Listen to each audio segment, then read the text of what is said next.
Hi everyone, it's Brittany here with Awanari Experience. In today's video, we're going to talk a little bit about some of the more challenging conservation ideologies on how conservation is not a black and white thing. There is so much gray area. And one of the gray areas that I wanted to kind of discuss is the idea of pets down here in the jungle. So for most of us, we think of a pet as being something like a dog or a cat or a guinea pig or a rabbit, anything like that that we could buy at a pet store back in the United States. But down here in the jungle, a lot of the local people that actually live in the rainforest, especially some of the more like traditional tribal people, they actually have things like sloths and monkeys and turtles as pets. And being a conservationist, it's kind of one of those things. There is no way I would really say that wild animals make good pets. Dogs and cats, they have been domesticated for hundreds of thousands of years. So they are more adaptable to being a quote-unquote pet.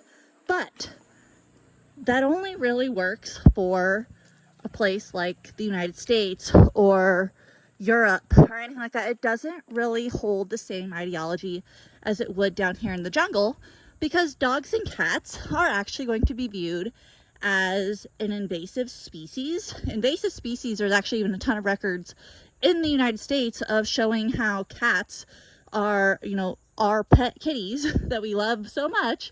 When we let them outside, they just like to hunt for fun. So they destroy the bird population and the butterfly population and the lizard population because they just like to hunt for the fun of it. There's even some studies of dogs in Australia. They're an invasive species in Australia as well, that are destroying the koala population because koalas will come out of a tree and somebody's pet dog will attack it and send it to the wildlife hospital there. So for a lot of places, dogs and cats, they're great and everything, but they're not the surefire solution for what really is quote unquote the best pet to have. So like I said, dogs and cats, they're invasive species down here, and pair that with the simple fact that dogs and cats don't get spayed or neutered down here, so they're constantly having more and more babies, which those babies are unwanted, which means then they just have to forage around in the jungle, which means hunting then the local jungle wildlife that's already there. And they're not vaccinated, which some diseases can spread from a dog or a cat to wildlife. Rabies is one of those things that I can think of off the top of my head, and rabies is a thing down here in Peru. I know we don't really have rabies too much in the United States, but it is something that we do have to deal with here in Peru. So telling people that, hey, you can't have that sloth or that turtle, etc. as a pet, you need to have a dog or a cat instead, that really isn't solving an issue or a problem for conservation to try and preserve those wild animals that you're saying not to have as pets. Now, I will agree, wild animals, some of them especially, are incredibly challenging to have in a captive setting or a home environment. I mean, there are certain animals you will not see in a zoo setting back in the United States. A three-toed sloth comes to mind, because three-toed sloths are incredibly difficult to take care of. Now, zoos and other facilities like that, they have scientists and dietitians and veterinarians and trained professional animal keepers that know how to properly care for those animals. So if you don't see a wild animal in a zoological setting, odds are you really probably shouldn't be having it as a pet either, just because these trained professionals aren't even able to properly give it the care and enrichment that it needs. You and your home is also not going to be able to do the same thing.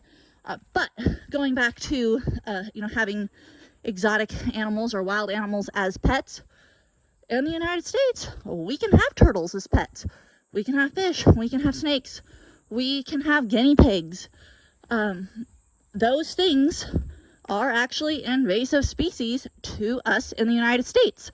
So what? Are we just going to tell people, sorry, you're not allowed to own that ferret or that reptile? Because there are lots of states in the United States that do have rules about this. You know, in California where I live, we're not allowed to have a pet ferret, because if that pet ferret got out, it would be a direct competitor with one of the weasels that calls California home. That's a native there. We don't want direct competitors competing with our wildlife that then would become an invasive species. Florida has run into this issue with their reptiles, and even fish actually. People have gotten different reptiles as pets. The reptile got too big for them, or they just decided, hey, you know, I don't want this anymore.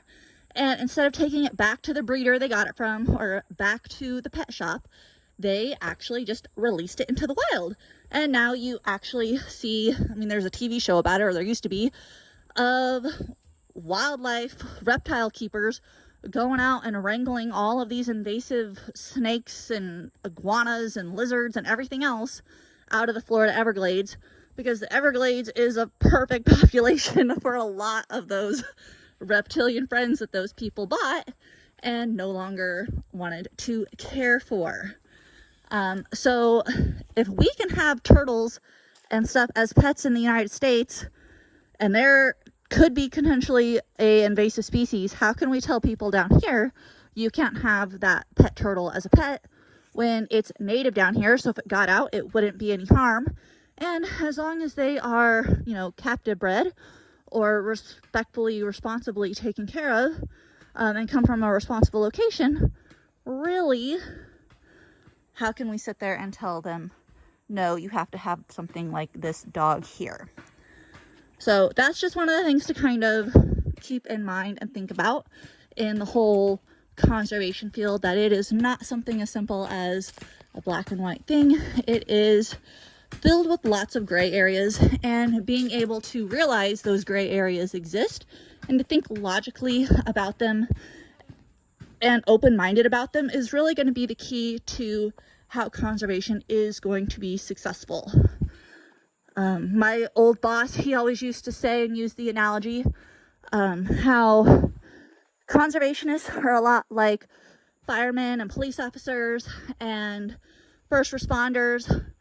They all have their own opinion on how they think conservation needs to be done, but while everybody's sitting there bickering about how they think is the proper way to get it done, in the meantime, that conservation animal or environment ends up dying or suffering even more and getting more and more into that red zone because we were too busy arguing amongst ourselves. Same would be if, you know, that police officer and fire department and first responder were trying to rescue a drowning kid.